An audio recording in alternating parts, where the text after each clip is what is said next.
Estou lendo um estudo acerca do livro de Miqueias, a partir do capítulo 4, versículo 6.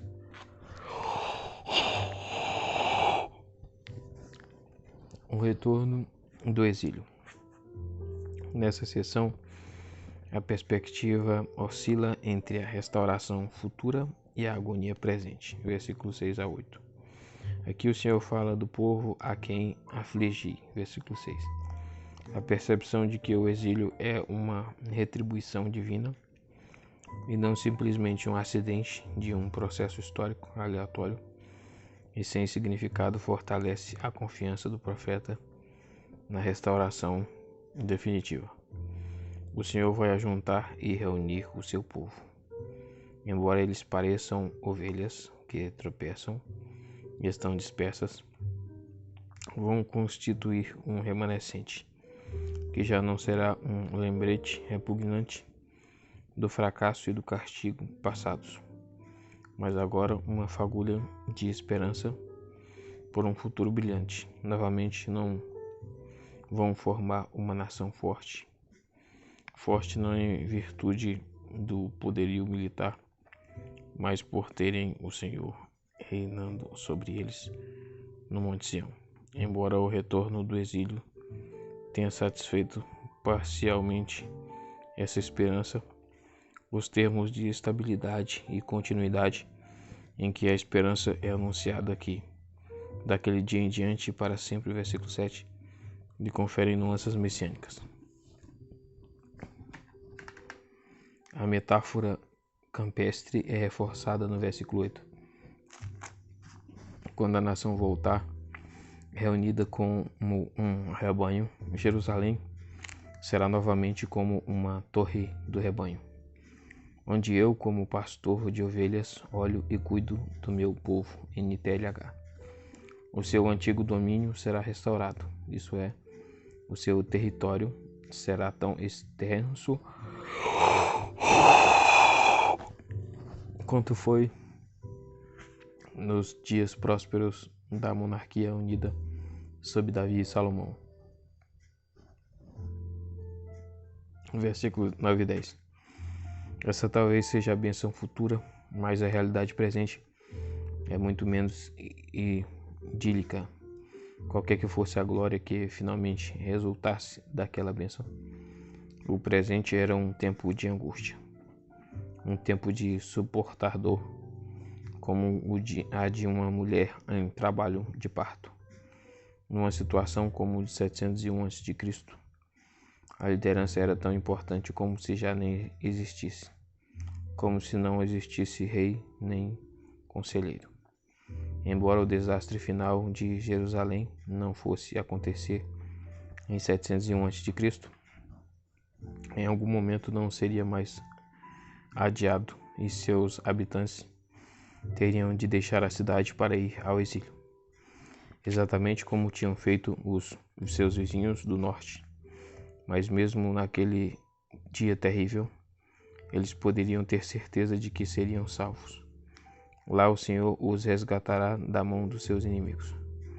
O fato de que a Babilônia é especificada como o lugar do exílio é uma entre diversas considerações que levam muitos estudiosos a atribuir a esses versículos uma origem posterior a 597 a.C., quando o rei Joaquim e outros líderes foram deportados, segundo Reis 24, do 8 a 17. As palavras anteriores, você não tem rei, seu conselheiro morreu, versículo 9, são apresentadas como provas adicionais. Embora essa seja uma perspectiva possível, é pouco provável que seja necessária. As palavras no versículo 9 estão em forma de pergunta e não de afirmação, e podem perfeitamente ser entendidas como figuradas, como nos comentários acima. A menção de Babilônia, versículo 10, também não é conclusiva. Alguns estudiosos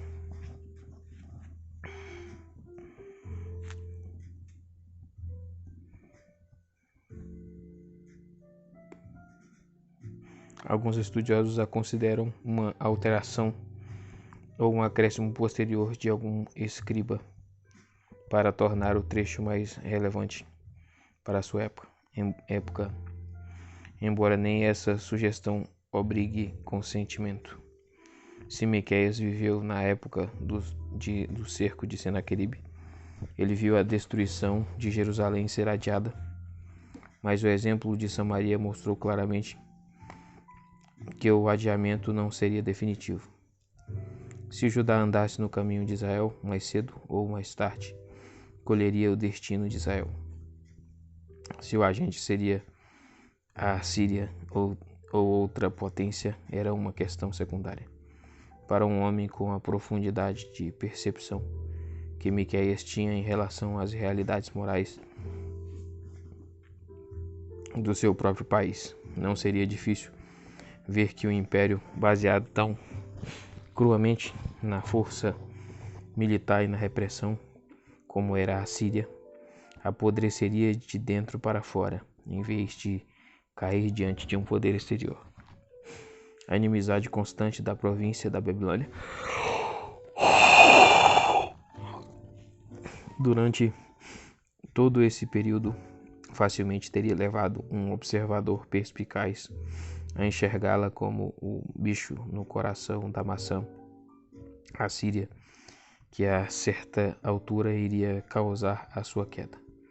A mudança de identidade do poder controlador da Mesopotâmia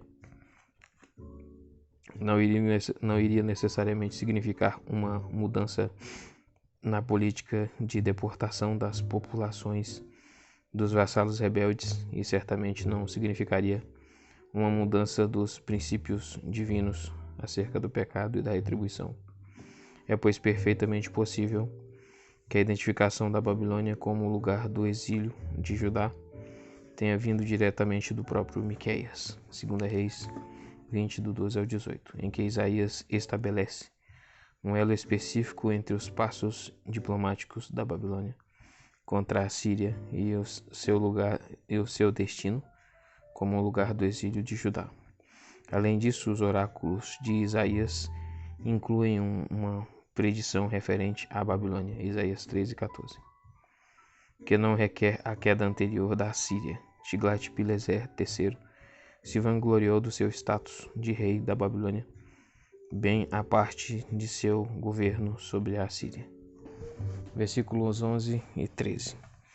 O cenário continua sendo o de Jerusalém sob ataque, mas a atenção se volta agora ao contraste entre os propósitos vingativos do inimigo e o propósito inescrutável de Deus. Se esses versículos se referem ao ataque de Senaqueribe, as muitas nações seriam os contingentes das diferentes províncias do exército assírio.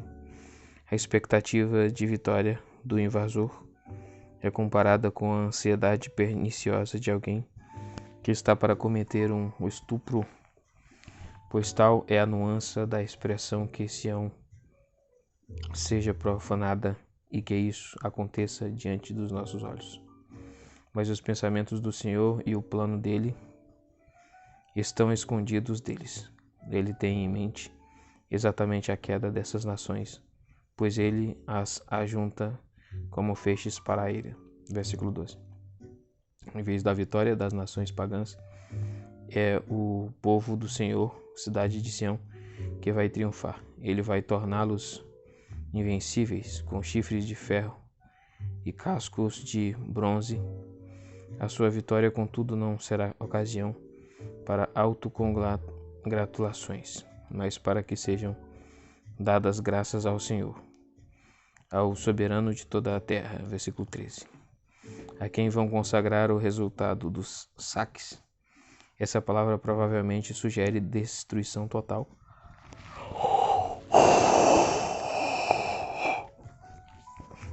Como nos dias da conquista sob a liderança de Josué 6:17. 5.1. Esse versículo é bastante obscuro no hebraico e pode estar associado tanto ao que precede quanto ao que o sucede.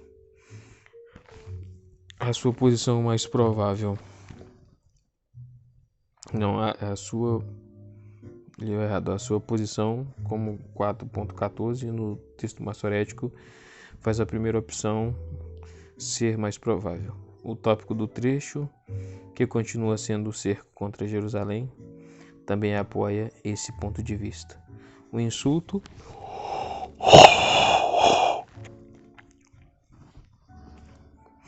ser ferido na face com uma vara, sofrido pelo líder terreno de Israel, contrasta fortemente com o poder e a glória do governante messiânico no parágrafo seguinte.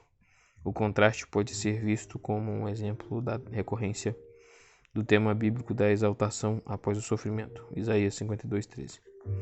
3. O governante futuro, 5 do 2 ao 4. Nessa breve sessão, a atenção do profeta se volta para o futuro, ao passo que em 4.8 o destaque foi a extensão do território a ser recuperado para Israel. Aqui a atenção se volta para o próprio governante. Os termos usados transcendem a natureza das realizações e conquistas de qualquer líder meramente humano, e poderiam ser completamente cumpridos somente pelo Messias. Esse governante sobre Israel vai surgir da linhagem davídica, na verdade da mesma cidade de Belém, que apesar da sua obscuridade pequena entre os clãs de Judá, deu origem ao fundador da linhagem. As origens dessa linhagem estão no passado distante, remontando não somente a 3 séculos, mas, como sugere a expressão, em tempos antigos, para além do tempo em si. Nota de rodapé da NVI, desde os dias da eternidade. Deus pode até abandonar o seu povo aos seus inimigos, mas apenas temporariamente, até que o tempo esteja maduro para ele agir. A descrição da mulher em trabalho de parto está na mesma linha da revelação profética de Isaías 7,14. Aqui provavelmente é melhor entender a mulher como uma referência à nação de Israel. A duração do seu trabalho de parto é limitada. E quando ela der à luz, isto é, quando o trabalho de parto tiver terminado, então os israelitas que estão no cativeiro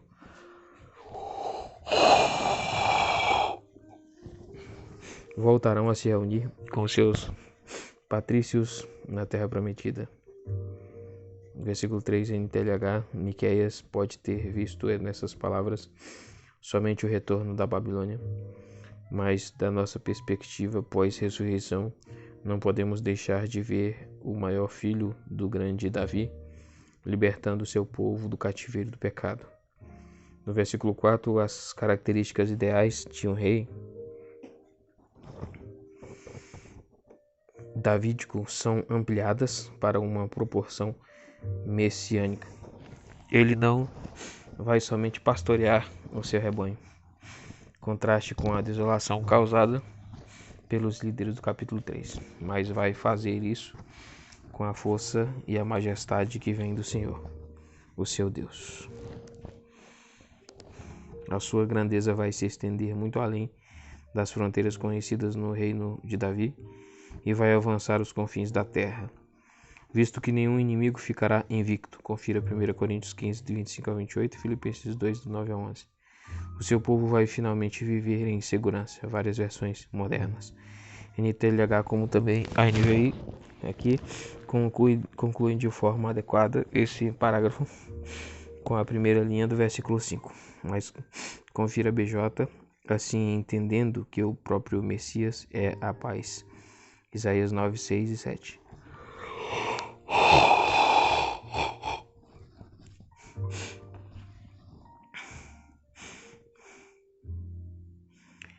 As características futuras da nação, 5 do 5 ao 15. O profeta olha aqui para o túnel escuro do exílio para ver o que aguarda a nação, lá versículos 5 e 6, 5b e 6. Não parece haver significado especial nos números 7 e 8.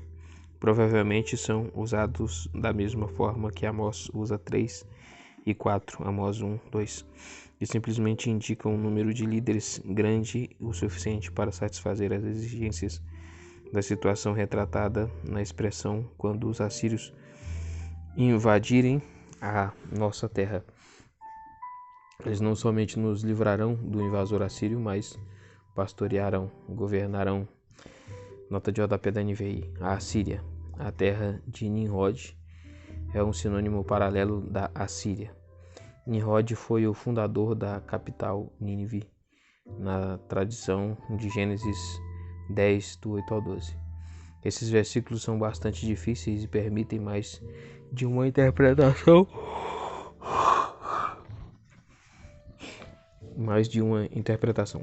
Se são referentes ao pano de fundo do cerco de Senaqueribe, retratam não somente o livramento, mas até mesmo a derrota militar da própria Assíria. Governarão a Assíria com a espada. Essa situação está tão fora de sintonia com a realidade histórica que parece preferível considerar esses versículos ou uma referência a eventos ainda futuros, ou também uma descrição figurada da liderança de Judá alcançando posições de destaque durante o exílio e livrando o povo no sentido de impedir a sua assimilação e desaparecimento como um grupo étnico e religioso distinto, embora esse último ponto de vista não seja de forma alguma completamente satisfatório. Ao menos tenta manter estes dois versículos no mesmo campo de referência que os seus contextos. Versículos 7 e 9. Esses versículos detalham dois aspectos completamente do relacionamento dos exilados com os seus vizinhos. Por um lado, o remanescente de Jacó vai ter a influência revigorante do orvalho ou do aguaceiro sobre os muitos povos entre os quais vai estar. A sua capacidade de fazer isso vem da parte do Senhor em circunstâncias que estão além do controle humano, homem e seres humanos. Por outro lado, o remanescente de Jacó exercerá um poder irresistível entre as nações. Como um leão sobrepuja os outros animais da floresta, assim será a influência de Israel.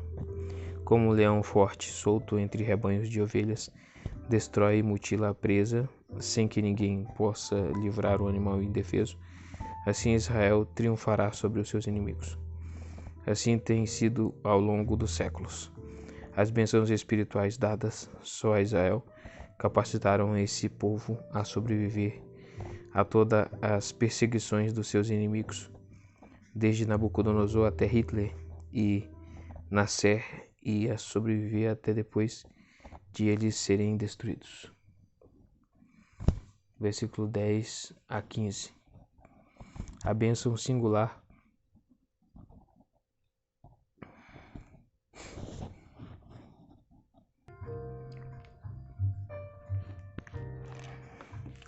singular traz também uma responsabilidade singular. Amós 3:2. A nação que quer triunfar sobre os seus inimigos precisa depender totalmente de Deus. Nas esferas militar e política, cavalos e carros de guerra, cidades e fortalezas serão todos esmagados. Na esfera mais essencial, que é a religiosa, feitiçaria e adivinhações proibidas na lei mosaica serão removidas.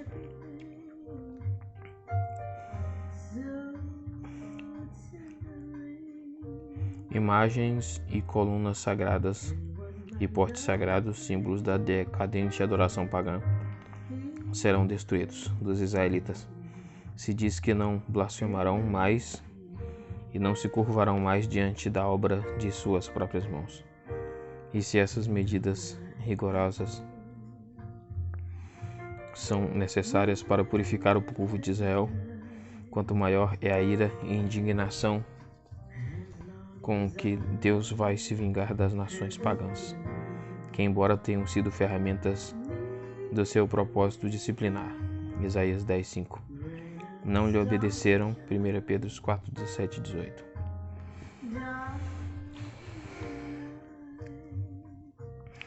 Condenação e consolo. 6:1 a 7:20.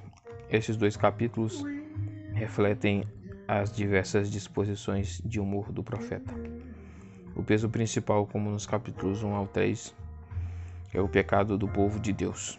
Embora na seção final 7.8 a 20 a esperança da restauração brilhe de forma radiante. É difícil datar o oráculo, mas a referência a Onri e Acabe, reis do Reino do Norte, em 6:16, torna provável que ao menos o trecho de 6.1 e 7.7 venha da época do reinado de Acabe e de antes da queda de Samaria. A menção ao sacrifício de crianças em 6.7 pode refletir também a conduta de Acás em 2 Reis 16:3. Primeiro, a acusação contra Israel, 6:1 ao 5. Essa seção tem a forma de uma acusação diante de testemunhas num processo no tribunal, Salmo 50, Isaías 1:2, Oséias 4:1. O Senhor não acusa simplesmente de improviso. Antes, faz o seguinte convite a seu povo: defenda a sua causa, e o povo deve fazer isso na presença das colinas e dos montes como testemunhas. Confiram 2. Da sua parte, o Senhor tem uma acusação contra o seu povo, e ele abre essa acusação nos versículos 3 a 5. Em vez de apresentar uma série de pontos detalhados dessa acusação, o Senhor simplesmente pergunta: meu povo, o que fiz contra você? Ou seja, qual foi a razão que levou o povo a abandoná-lo? Como resposta às suas próprias perguntas retóricas, ele faz a lista das suas ações no passado a favor deles. Ele os redimiu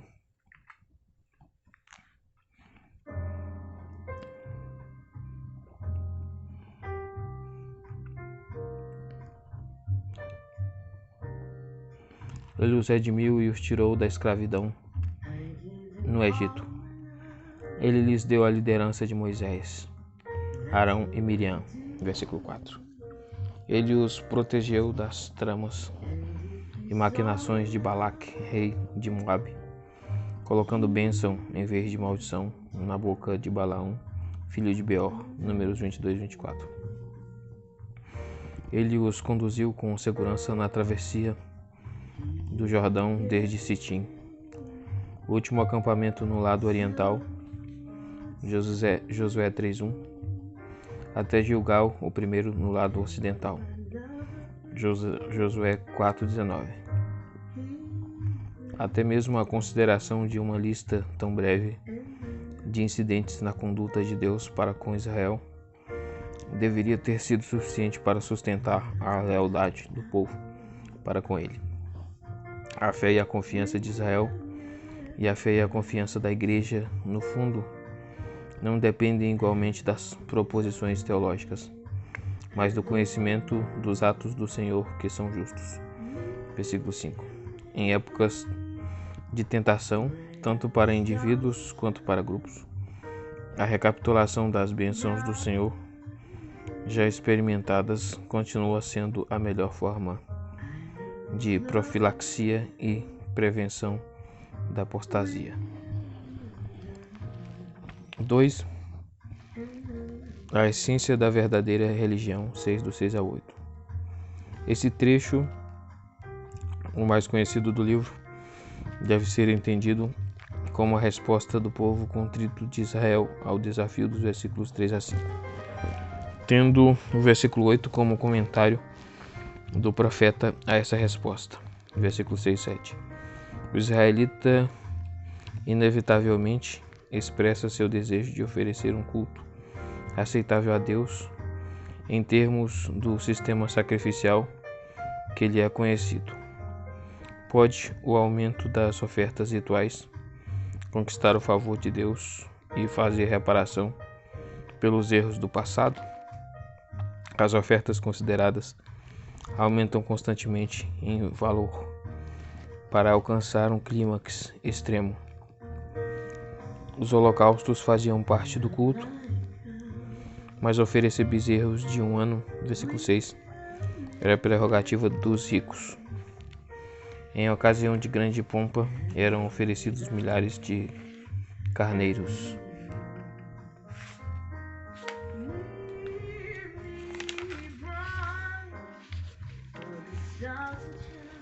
1 Reis 8:63, 2 Crônicas 30:24. Mas se o indivíduo fizesse isso, estaria completamente arruinado. O azeite era o acampamento das ofertas de cereal.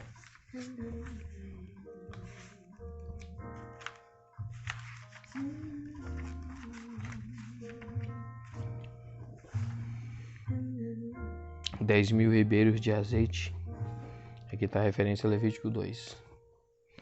10.000 ribeiros de azeite pressupõem ofertas de cereais tão grandes que estão além de toda imaginação. É como se o adorador compreendesse a futilidade do ritual meramente exterior antes que alguém contasse a ele, pois a série termina com a sugestão espantosa e proibida em Êxodos 13:13 e Levítico 18:21 do sacrifício de crianças.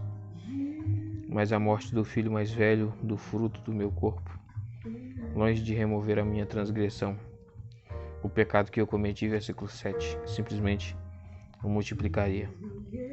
A esse dilema da ineficácia final do sistema prescrito de adoração sacrificial, Hebreus 10:4, o profeta dá uma resposta sem igual em termos de percepção espiritual em todo o Antigo Testamento. O que o Senhor exige, ele já mostrou. Praticar a justiça no relacionamento entre as pessoas, andar humildemente com o seu Deus e manter a fidelidade, melhor amor constante, como elo nos relacionamentos vertical e horizontal da vida. Versículo 8. Assim que Miqueias está na tradição da percepção profética que vem desde Samuel, 1 Samuel 15:22, que também encontra expressões eloquentes em Amós, Oséias e Isaías, e conduz ao resumo definitivo que Jesus faz do Antigo Testamento, Mateus 22:37 ao 40.